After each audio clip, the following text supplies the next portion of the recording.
Ladies and gentlemen, welcome to the Rogers Kakasungura YouTube channel. The Kenya Kwanza government is truly a confused government. I will argue my case. Kenya Kwanza government, I can authoritatively report that yes, it is a confused government. I'll give reasons why. After the heated Gen Z demonstrations this year, when the Gen Zs threatened William Ruto, I remember William Ruto standing in public and said he has appointed a team that is going to carry on the exercise of auditing public debts and a report to the office of the president. The names were gazetted, meaning they were officially appointed.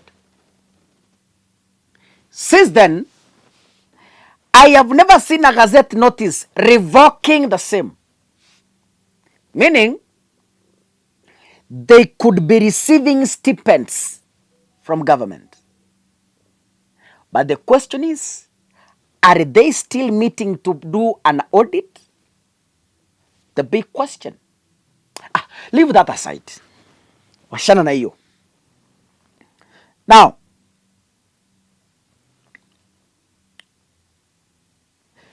the Ministry of National Treasury,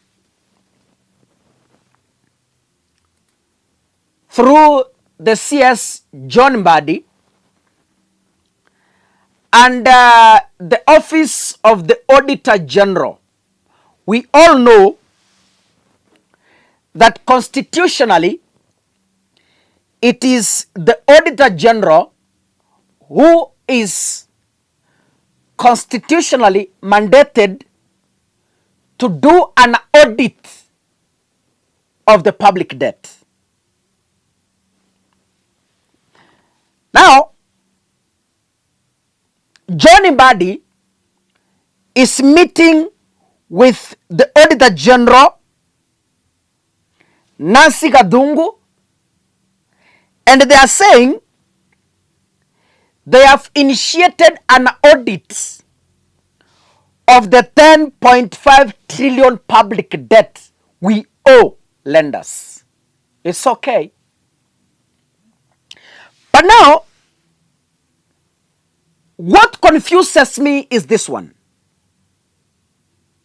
Yes, constitutionally, it is the Auditor General mandated to do the audit, right?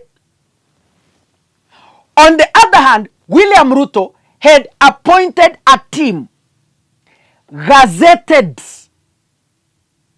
legally in office through a gazette notice, to do an illegal exercise, because at no point the Constitution gives the president power to appoint a committee to audit public debt.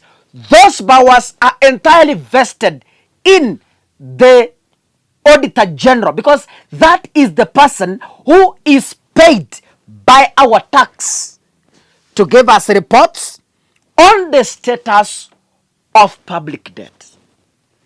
Confused government. Confused government. Now, the National Treasury, or maybe that process,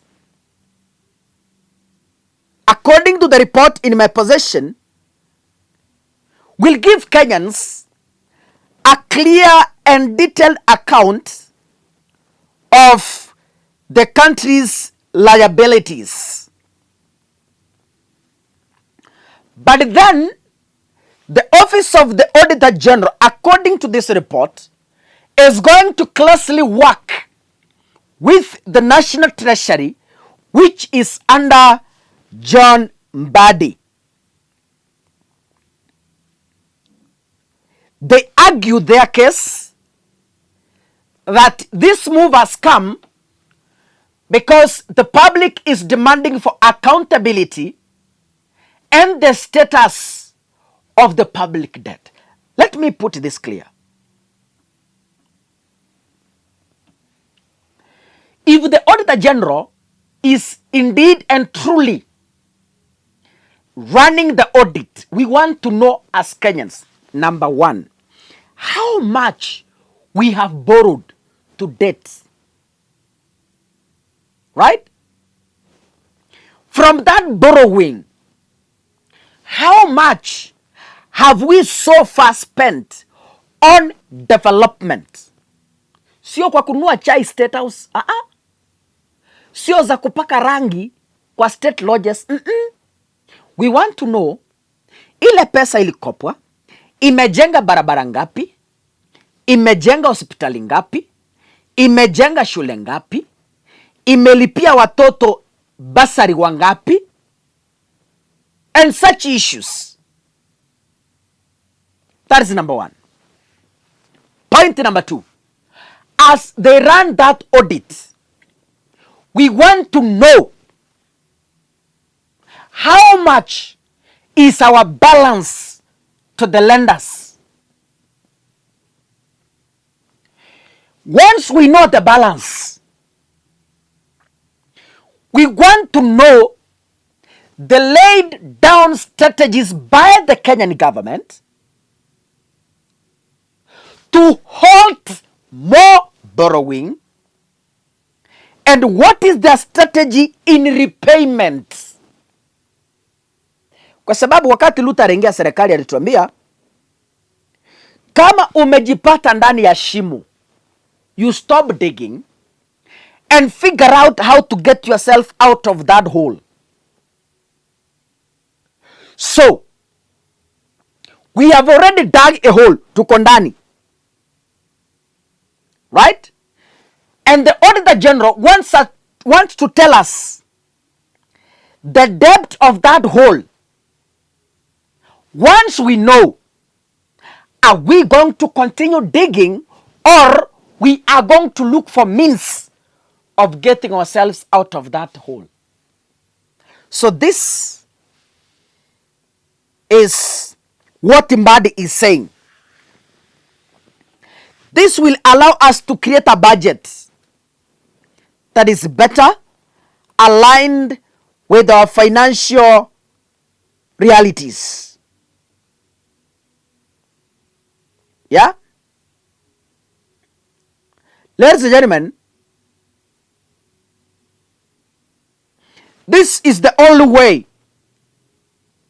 that Kenyans can be sure of how the government is running the activities. I know the Auditor General is ruthless in exposing this rogue regime, and I believe she will stand tall to defend it and to tell us the truth. God bless you, ladies and gentlemen. See you in the next video. Asanteni sana. If you're watching this video, kindly make sure first click the subscribe button and remember to turn on the notification bell. Keep sharing our content. God bless you. Asanteni sana.